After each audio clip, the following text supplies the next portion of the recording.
Assalamualaikum warahmatullahi wabarakatuh. Selamat pagi Pak Andi dan selamat pagi teman-teman. Hari ini kami kelompok 3 akan mempresentasikan tentang audit wesel bayar. Nah, kelompok 3 ada saya sendiri, Alicia Yunitias, ada Dinar, ada Miran, Ratna, dan Zulfa. Nah, yang pertama itu program audit yang akan disampaikan oleh Zulfa.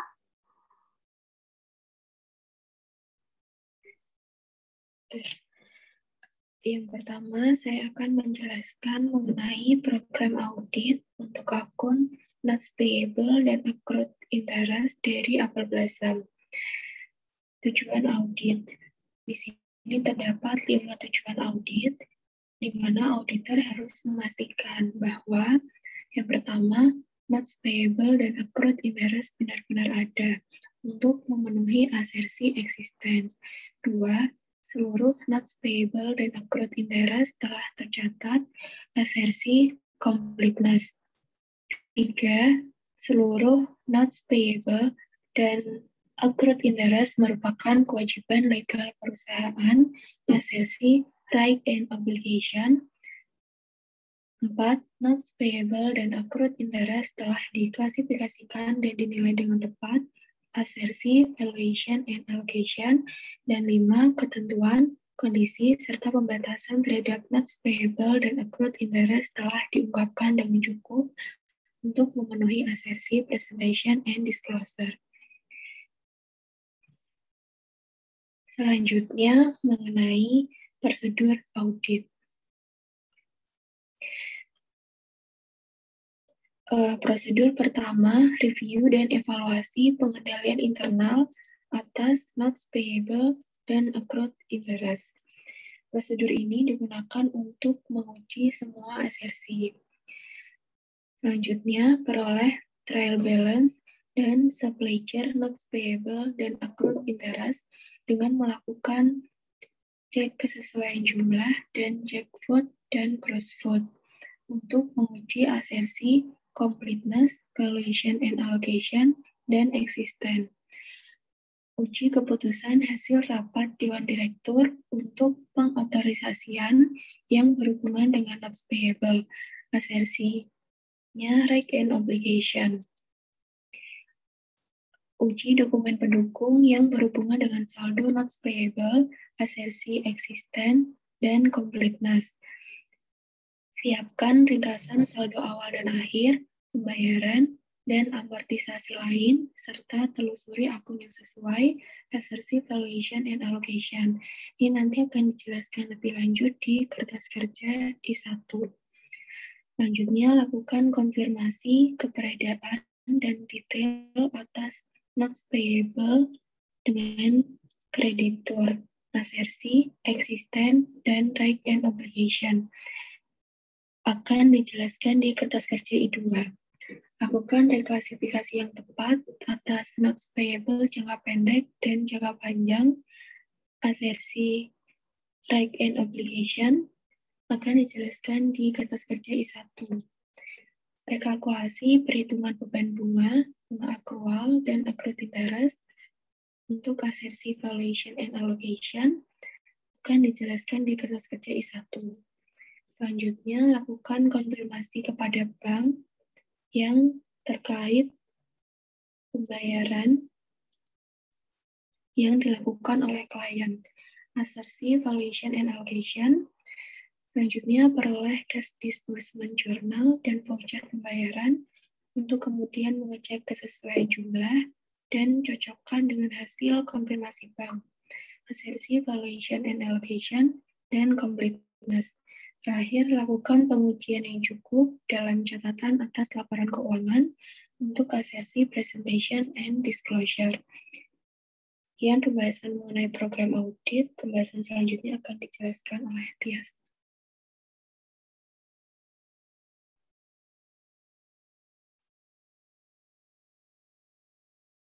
Yang selanjutnya adalah TOC dan STOT untuk menguji pengendalian internal perusahaan. Yang pertama, tanggung jawab otorisasi dan pencatatan hutang wesel dilakukan oleh pihak yang berbeda. Pengujiannya adalah dengan meminta keterangan deskripsi pekerjaan pihak yang mengotorisasi dan pihak yang mencatat. Yang kedua, semua hutang wesel diotorisasi oleh Dewan Direksi. Pengendaliannya adalah dengan memeriksa bukti otorisasi oleh Dewan Direksi pada notulen rapat Dewan Direksi. Yang ketiga, wesel yang sudah dibayar telah diberi stempel lunas. Pengujian pengendalian adalah dengan meminta sampel hutang wesel yang telah dilunasi. Yang keempat, pencatatan detail dilakukan oleh pihak yang berbeda dengan yang menandatangani cek atau wesel. Pengujiannya adalah dengan meminta keterangan deskripsi pekerjaan dari pihak yang melakukan pencatatan dengan pihak yang menandatangani. Yang kelima, Departemen Akuntansi mereview bunga akrual dari semua hutang wesel. Pengujiannya adalah meminta hasil pemeriksaan atau catatan atas bunga akrual dari hutang wesel dari Departemen Akuntansi. Selanjutnya, kelemahannya tidak merekonsiliasi pembayaran bunga dengan catatan yang ada. Salah satu yang mungkin adalah ketidakakuratan catatan pembayaran bunga.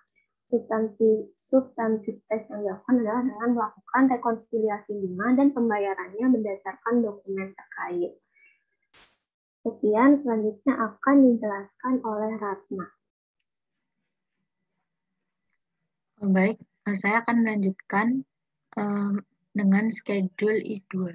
Nah, di schedule ini tuh saya akan menjelaskan mengenai konfirmasi dari auditor kepada pihak bank sama pihak kreditornya. Di sini kan ada Midwestern Mutual Life Insurance Company.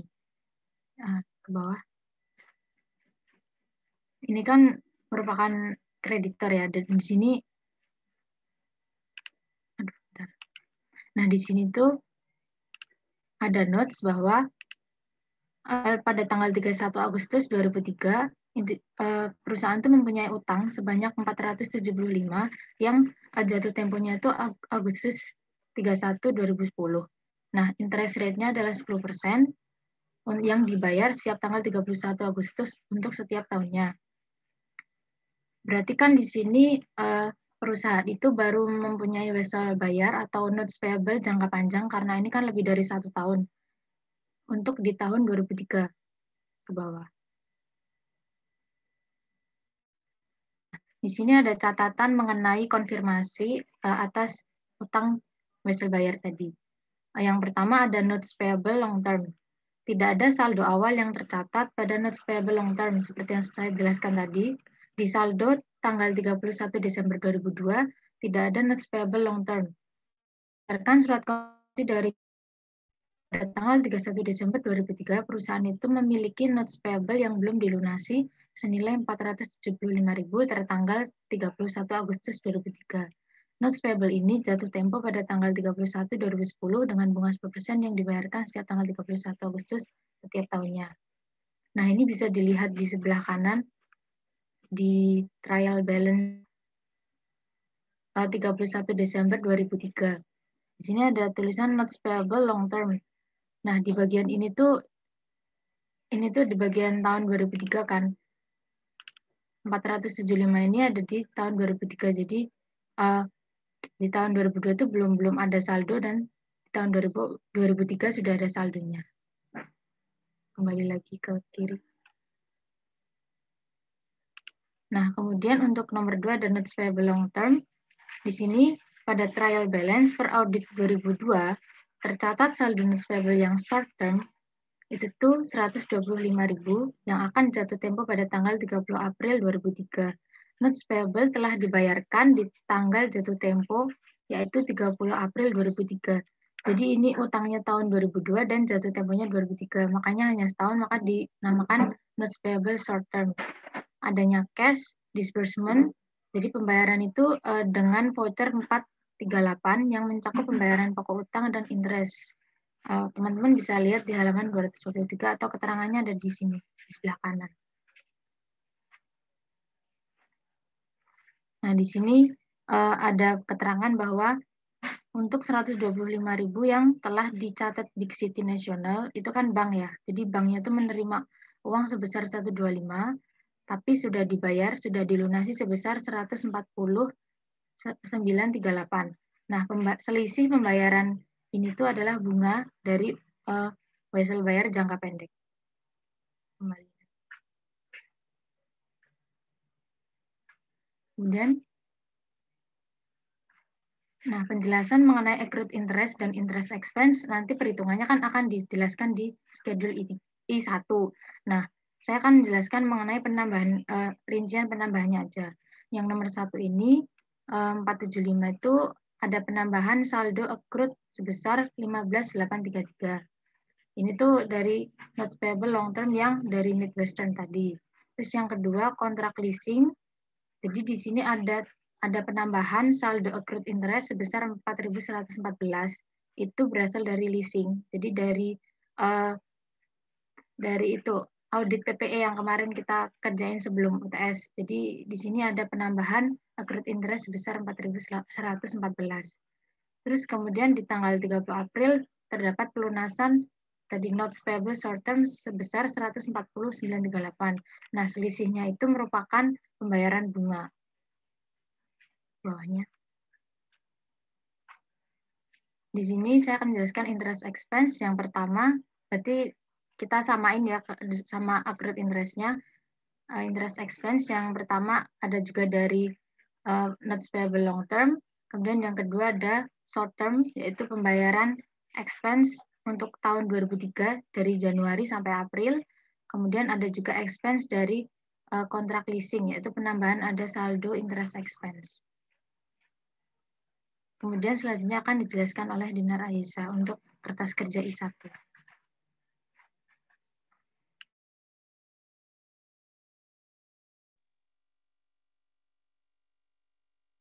Ke I1 ya.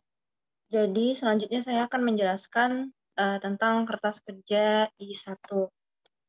Jadi di sini tuh kita melakukan penghitungan kembali kan terkait dengan saldo notes payable-nya dan juga bunga-bunganya. Yang pertama itu seperti yang kita ketahui, kalau April Blossom ini payable-nya itu ada notes payable-nya itu ada yang long term dan juga ada yang short term. Nah, buat yang short term itu dia tuh ada dari Big City National Bank seperti yang udah dijelasin sama Ratna tadi. Ada dari Big City National Bank yang nominalnya itu 125.000. Nah, terus buat yang long term-nya itu ada yang dari Midwestern Mutual Life Insurance yaitu sebesar 475.000. Nah, itu buat Midwestern itu pada akhir Desember 2003 seperti yang sudah dijelaskan Rata juga, auditor itu telah melakukan uji konfirmasi yang tertera pada lampiran 2 bahwa saldonya itu dari klien dan juga dari surat konfirmasi itu sama, berarti saldonya udah benar gitu. Terus untuk 125.000 itu yang short term, itu pembayaran atau pelunasan notes payable tersebut bisa kita lihat pada jurnal pengeluaran kas ya. Terus dalam substantif teknik membuat schedule 1 itu mirip seperti schedule I1 tahun sebelumnya. Nah, terus ke bawah. Oke, agak ke atas sedikit. Nah, itu kan tadi udah dijelasin kalau yang short term itu ada dari Big City National Bank ya. Big City National Bank itu jatuh temponya itu pada 30 April 2003. Itu tuh tertanggalnya itu pada 30 April 2002. Jadi dia tuh short term, di mana jangka waktunya itu cuma 1 tahun. Nah, pada notes payable ini itu diketahui sudah dilakukan pembayaran prinsipal dan juga interest yang bisa kita lihat tadi dijelaskan Ratna itu pada voucher 438.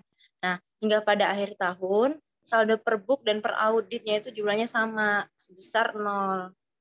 Jadi, itu dianggap sudah benar juga. Terus pada long term, itu kan pada akhir tahun 2003 tadi, saldonya 475, dan juga sama juga. Terus kita lanjut ke accrued interest.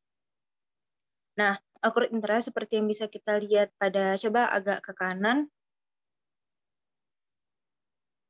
ke atas. Ya, nah di situ kan bisa kita lihat kalau ada saldo accrued interest pada awal tahun, itu sebesar 10.600 Yang asalnya itu bisa kita lihat pada assignment 10 kan, dikatakan bahwa ada notes payable pada Big City. Sorry. Ya, ada notes payable pada Big City sebesar 125.000, ya, jatuh temponya tadi 1 tahun kan. Nah, kita lihat pada working paper pada tahun sebelumnya itu tinggal suku bunga untuk short term itu sebesar 12,75% kan. Nah, jadi bunganya itu 125.000 dikali 12,75%. Jadi bunga pada 1 tahun untuk short term itu sebesar 15.938. Nah, jadi accrued-nya itu kita ambil sampai 8 bulan aja kan, untuk April sampai Desember, berarti 8 bulan. Jadi kita kalikan 8/12 dikali 15.938. Jadi untuk awal tahun itu ada accrued interest sebesar 10.625. Nah, itu untuk saldo awal accrued interest-nya. Terus ada penambahan. Balik lagi ke sebelah kiri. Kita ke bawah. Nah, terus ada penambahan. Penambahannya itu ada penambahan dari Big City National Bank untuk kelanjutannya tadi dari 1 Januari sampai April. Nah, itu kan sebesar 4 bulan ya. Nah, kita kalikan lagi 15.938 yang sudah kita hitung tadi, saldo interest 1 tahunnya kita kalikan dengan 4/12. Jadi untuk penambahan dari Big City National Bank-nya sendiri itu sebesar 5.313. Terus selain itu juga ada penambahan dari Midwestern. Nah, buat Midwestern ini itu kan dia tuh dari 31 Agustus sampai dengan 31 Desember kan pada 2003. Itu dimulainya itu pada 31 Agustus. Nah, jangka waktu itu 1 tahun. Kita hitung interest 1 tahunnya. Hitung interest 1 tahunnya itu 475.000, bunganya itu 10%. Jadi 1 tahun itu 47.500. Terus karena dari Agustus sampai Desember, jadi 4 bulan, maka kita kalikan 47.500 dikali 4/12. Jadi untuk accrued pada tahun 2003 itu sebesar 15.883. Terus ada lagi penambahan dari assignment 7. Kalau teman-teman ingat, ada interest dari yang belum kita akui dari lease equipment pada tahun 2003 itu sebesar 4.114. Nah, dari mana itu dapatnya? Nah, mungkin teman-teman bisa ingat-ingat lagi ke assignment 7. Itu sudah aku taruh jurnalnya di pojok kanan bawah. Boleh dilihat, guys. Nah,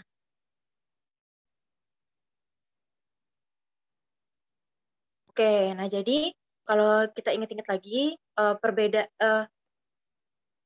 penyesuaian ini tuh terkait dia itu belum mengakui list equipment ini tuh sebagai finance lease.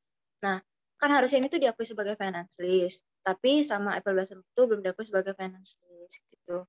Makanya itu tuh interest expense sama accrued interest-nya itu belum dicatat. Jadi ini dari assignment 7. Ya, kita balik lagi ke tabel satunya.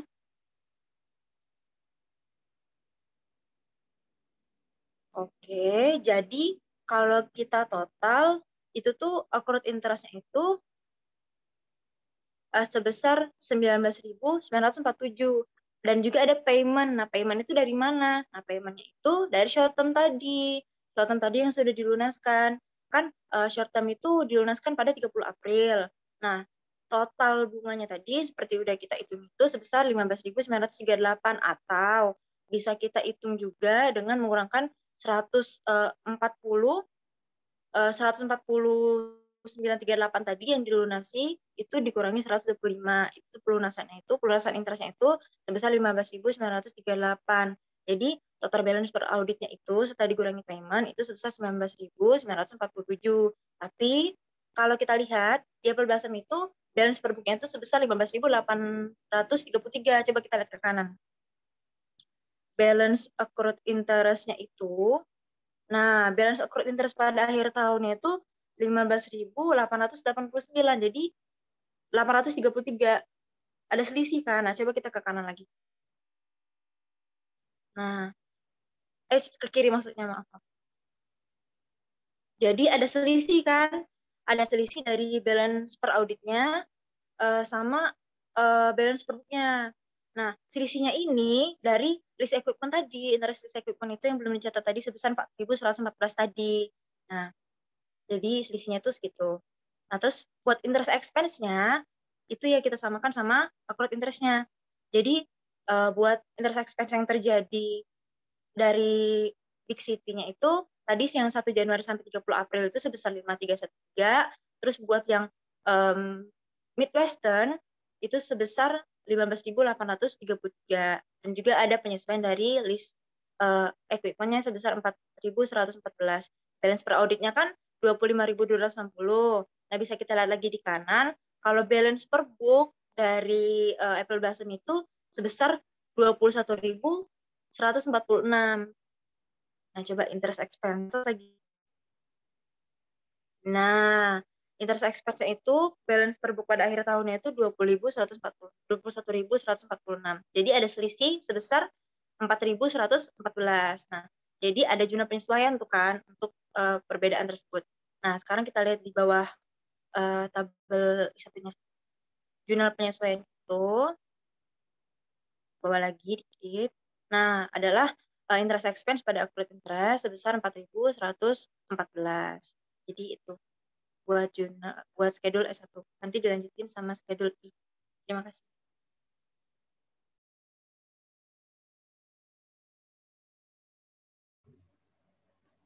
Lalu yang terakhir, kita masuk ke schedule awal, schedule utamanya, yaitu notes payable and accrued interest of schedule.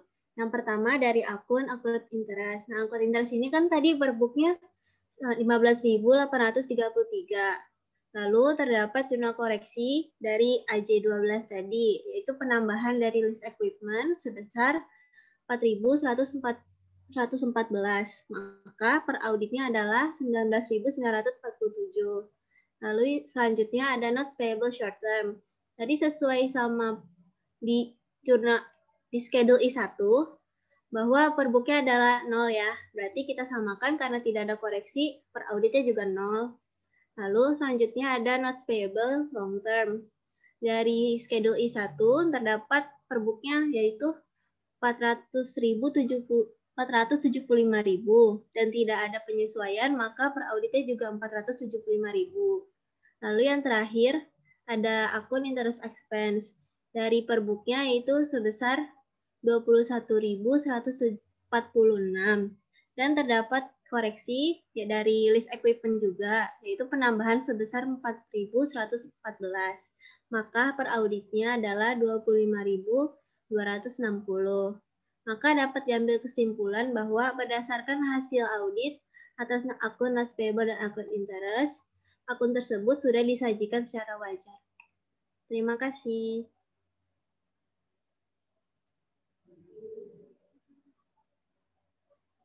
Sekian dari kelompok kami. Mungkin ada pertanyaan?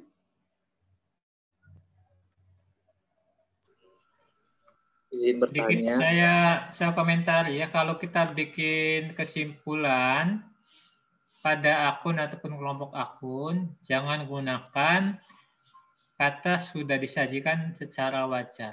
Kalau kita bicara wajar atau tidak wajar itu adanya pada level laporan keuangan. Kalau kesimpulan di akun, yang benar adalah ada atau tidak adanya salah saji material. Ya. Baik Pak, terima kasih atas masukannya. Silakan didiskusikan. Silakan yang mau bertanya. Izin bertanya. Ya, Taufik. Tadi kan di situ ada notes payable yang long term. Di situ kan kalau notes payable itu cuma ada kupon. Kalau misalnya nanti diketahuin ada market rate-nya gitu, dia bakalan kita memperlakukan itu jadi kayak bonds atau gimana nanti jadinya? Gitu, makasih. Baik Taufik, kami tampung dulu. Mungkin ada yang pertanyaan lain? Ingin bertanya. Silakan Imif.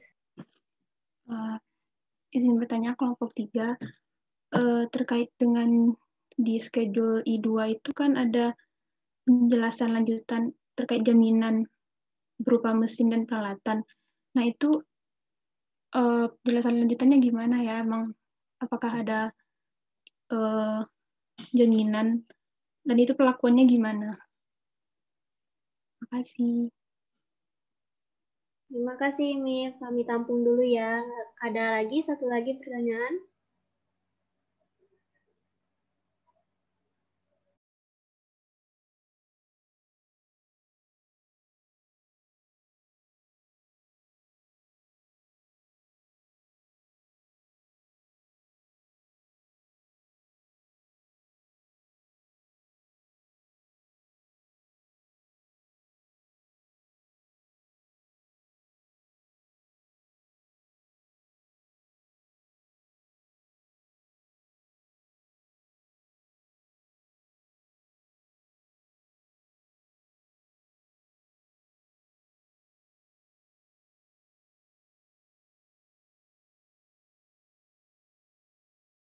Silakan teman-teman satu lagi kalau ada yang mau nanya.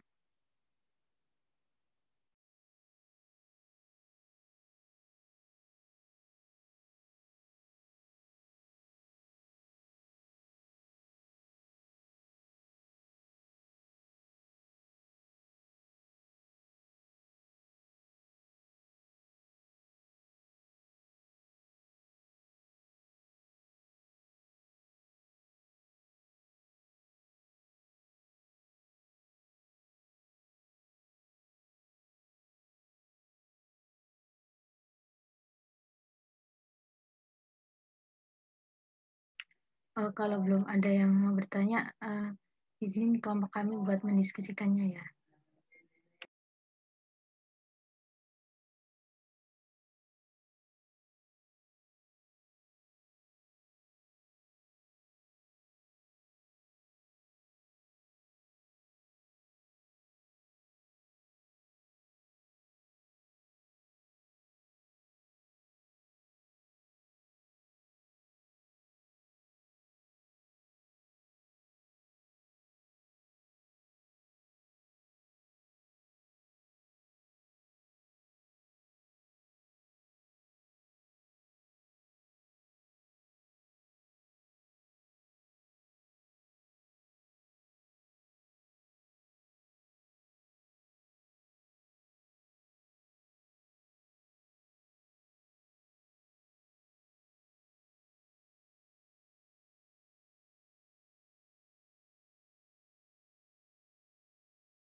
Oke teman-teman, aku mencoba menjawab pertanyaannya Taufik ya.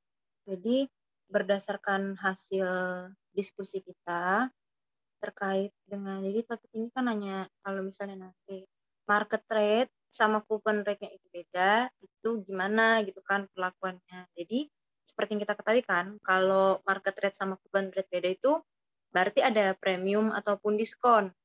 Jadi ada amortisasi yang terjadi kan. Nah, jadi ya itu bakal ngaruh ke perhitungan kita. Perhitungan kita di schedule S1 I1 juga. Jadi kan di schedule I1 kan kita kan menghitung jumlah notes payable-nya dan juga interest-nya kan. Jadi ya kalau ada diskon atau premium, ya seperti biasa kita buat tabel amortisasi. Nanti yang bakal kita input di sana ya sesuai dengan yang terjadi, berapa nilai pada tahun tersebut. Misalnya 475 nih, misalnya long term kan 475. Katakanlah dia diskon misalnya. Nah, jadi tinggal 450.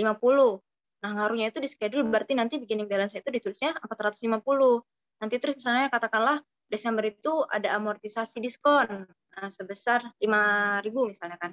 Nah, nanti kalau diskon kan dia nambahin saldo, berarti nanti ada additional sebesar 5.000 dari saldo itu, sehingga balance notes payable itu sebesar 455. Ya, jadi seperti itu topik. Jadi ngaruhnya itu mungkin berdasarkan hasil diskusi kita, ngaruhnya nanti ke perhitungan. Itu aja, terima kasih. Mungkin gimana topik? Terima kasih, Dinar. Udah jelas kok. Ya.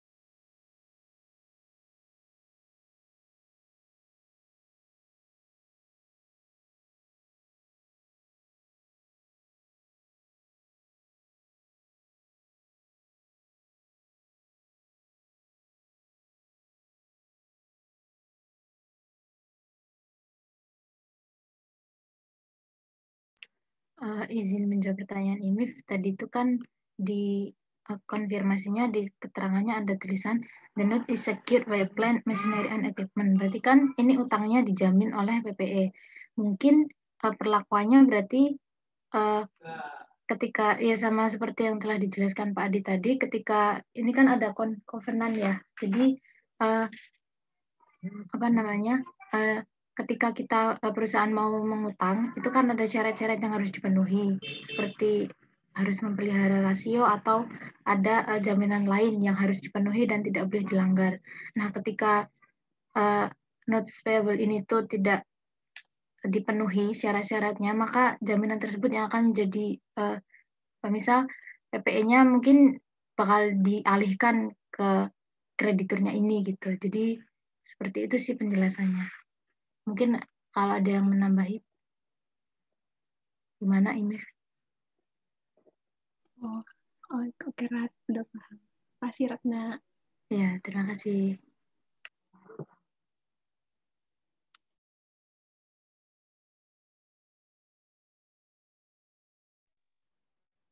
Udah dijawab 2 pertanyaan tadi, teman-teman. Kalau ada yang mau bertanya lagi, silahkan.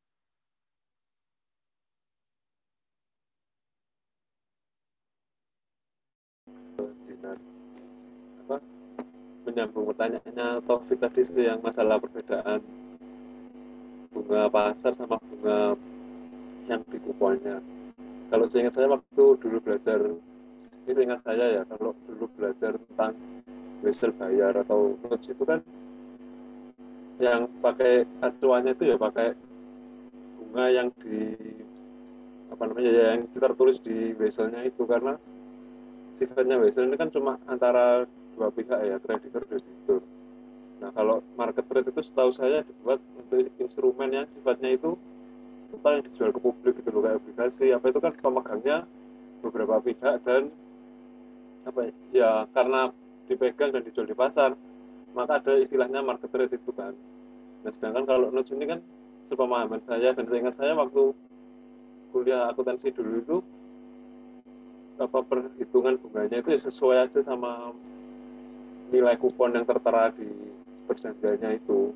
Kecuali kalau kuponnya itu di perjanjiannya pakai floating yang bunga mengambang gitu ya beda lagi ya. Tapi sejauh kalau misalnya ada statement di notes payable-nya itu ada bunga sekian persen, kayaknya kok tetap pakai itu ya. Jadi nggak ada kayak diskon atau premiumnya karena nggak dijual di pasar. Gimana ya? Oke, saya luruskan ya. Kita harus membedakan antara bunga yang dibayar dengan bunga yang dicatat. Kalau kita bicara bunga yang tertera di wesel bayar, itu namanya bunga kontraktual. Berapapun tingkat bunga yang ada di pasaran, yang benar-benar dibayar oleh yang hutang adalah sesuai kontrak. Itu namanya bunga kontraktual. Akan tetapi, ketika kita mencatat wesel bayar tersebut dalam laporan keuangan, maka yang dipakai adalah tingkat bunga efektif. Tingkat bunga efektif itu bisa disepakati di kontrak, bisa juga yang ada di pasar. Jadi nanti pencatatannya ada namanya model, kalau kita bicara wesel bayar ya, pencatatan itu menggunakan model amortized cost. Jadi biaya perolehan yang diamortisasi, di mana untuk tabel amortisasinya itu nanti menyajikan berapa bunga yang menurut kontrak, itu yang benar-benar dibayar, dan berapa bunga efektifnya. Nah, pengaruhnya kemana? Pengaruhnya adalah ketika kita menyajikan berapa saldo utang wesel dalam laporan keuangan kita. Jadi misalnya meskipun wesel bayar katakan nominalnya 10 juta gitu, belum tentu di neraca kita 10 juta gitu ya. Bisa jadi 11 juta, bisa jadi 9 juta, karena kita memperhitungkan tingkat bunga efektif. Itu pencatatan. Namun ketika nanti wesel bayar tersebut sudah lunas, maka beban bunga yang dicatat dengan beban bunga yang dibayar itu akan sama. Konsep amortized cost ini hanya menyangkut pencatatan pada periode-periode selama masa wesel atau masa pinjaman tersebut berlaku. Ya, itu penjelasan tambahan. Terima kasih Pak penjelasannya.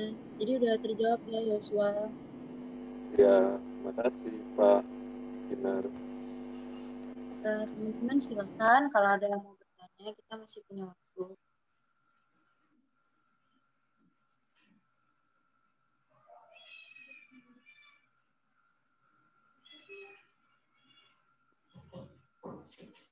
Ada yang mau bertanya lagi teman-teman?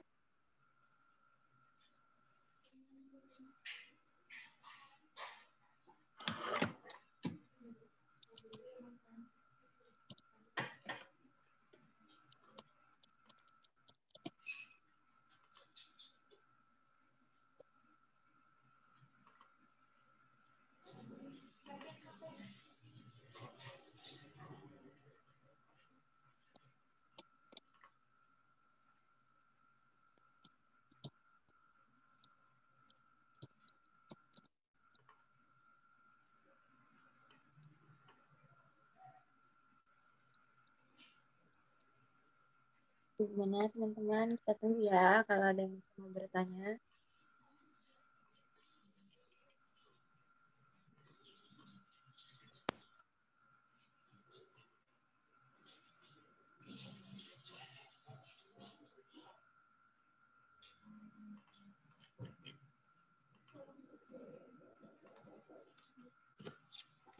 Izin bertanya.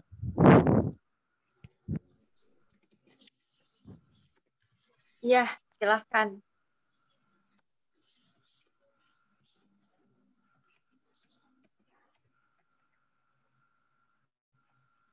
Silahkan mau bertanya. Tes. Oh, ya. Nama saya Muhammad Ihsanul Fikri, absen 19. Kan tadi sudah dijelaskan bahwa ada amortisasi jika bunga yang disepakati itu berbeda, ya kan? Nah, pertanyaan saya, bagaimana jika perusahaan itu sudah salah mencatatnya pada saat di awal penerbitan? Jadi kan pastinya berpengaruh terhadap amortisasinya gitu. Misalkan bunga yang dicatat tuh berbeda gitu loh. terlalu tinggi atau terlalu rendah gitu. Nah, Kan bagaimana? dikoreksi aja, Mas. Bagaimana, Pak? Koreksi ke yang benar. Catatan awalnya. Oh, berarti tinggal langsung dikoreksi, Pak ya? Loh iya. Oh iya. Nah, kalau kita ngaudit itu kan salah satu yang kita uji adalah keterjadiannya. Nah, kalau kita bicara keterjadian, kita bukan sekedar melihat, oh ya wesel bayarnya ada kontraknya atau ada apanya. Kita juga harus melihat bagaimana dicatatnya, benar apa salah gitu. Kalau salah, ya dikoreksi. Baik, Pak. Terima kasih, Pak. Oke. Udah dijawab lagi ya, Ihsan. Terima kasih, Pak, jawabannya. Mungkin teman-teman ada yang mau bertanya lagi?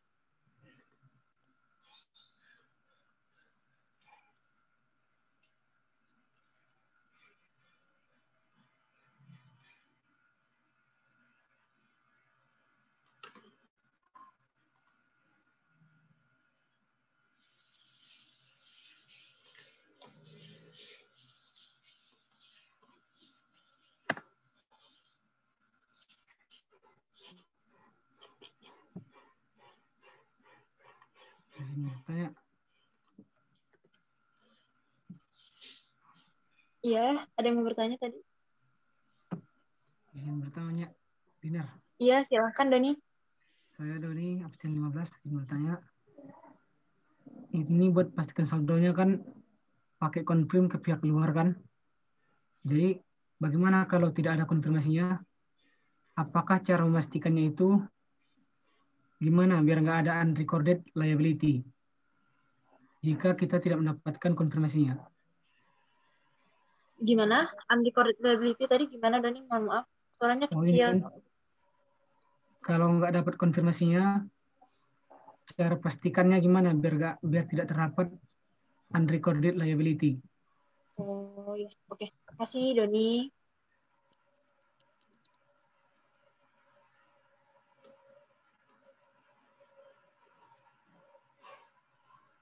Ada lagi yang mau bertanya teman-teman?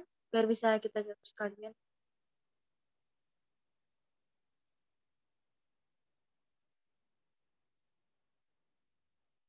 Oke, kalau nggak ada kita langsung jawab aja ya.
Izin menjawab pertanyaannya Doni. Bagaimana jika kreditur ini tidak menjawab konfirmasi? Nah, untuk umumnya tuh konfirmasi hanya dilakukan sekali aja, karena kan mengingat timeline audit juga tidak panjang. Nah, sehingga apabila kreditur ini tidak menjawab konfirmasi, maka auditor harus melakukan prosedur lanjutan dengan cara bisa melakukan forging ke supporting dokumennya untuk melihat kontrak notes payable milik perusahaan. Kemudian bisa juga melakukan rekalkulasi untuk akun notes payable. Cek lagi apakah angkanya ini sudah sesuai atau belum. Kemudian juga bisa melakukan forging ke dokumen pengeluaran. Cek apakah angkanya tepat. Nah, cara-cara tersebut bisa digunakan untuk mencari tahu saldo notes yang dimiliki perusahaan sehingga menghindari adanya liabilitas yang tidak tercatat. Seperti itu, Doni. Terima kasih. Oke. Sudah terjawab ya, Doni. Ada lagi teman-teman mungkin yang mau menambahkan atau ada yang mau bertanya lagi?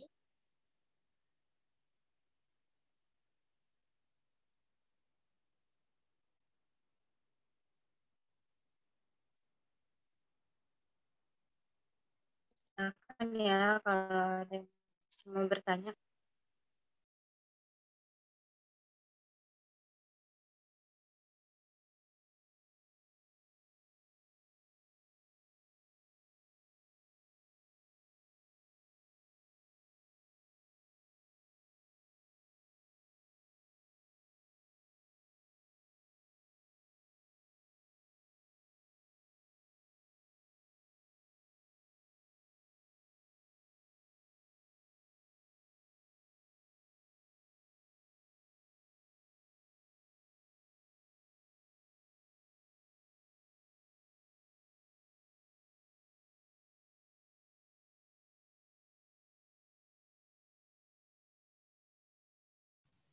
Buat kelompok 3 aku mau tanya dong.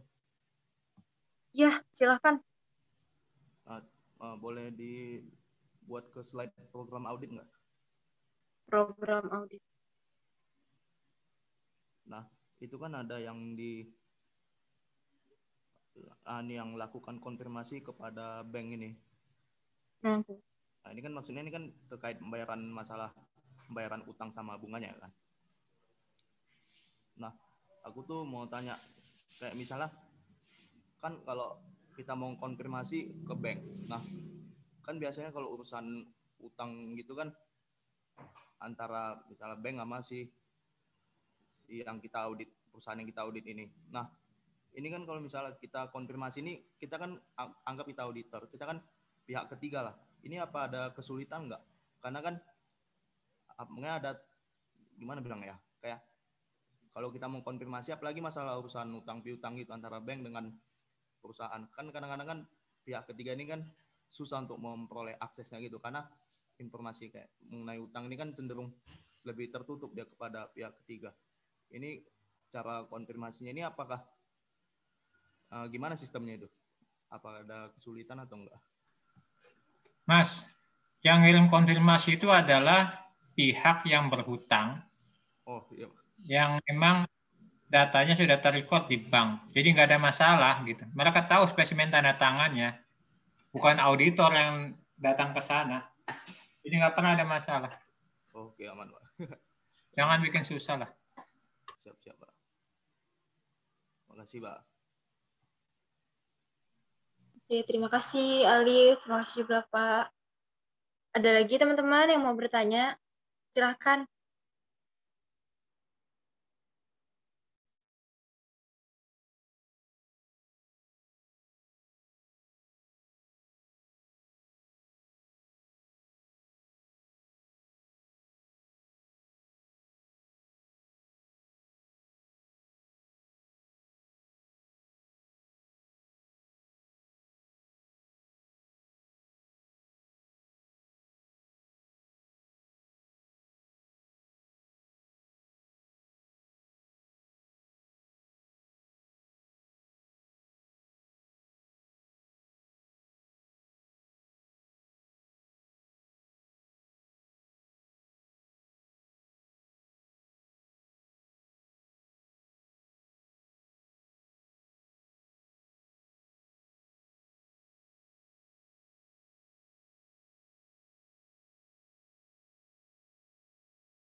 Pak, sepertinya teman-teman udah nggak ada yang mau nanya lagi, Pak.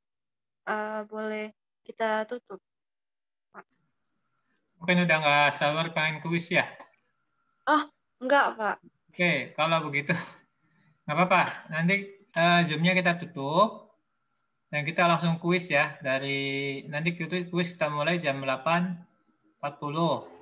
Berarti selesainya sebelum jam 10 ya. Jam 9.40 lah paling lambat udah harus masuk ke email saya. Jawaban kuisnya ya. Sepakat ya? Iya, Pak. Baik, Pak. Silakan kalau mau Kami ditutup. tutup ya, Pak. Ya, silakan. Oke. Nanti soal saya Terima kirim lewat WA grup. Baik, Pak. Kami tutup ya, Pak. Ya. Terima kasih teman-teman atas pertanyaannya. Kami akhiri. Wassalamualaikum warahmatullahi wabarakatuh. Waalaikumsalam.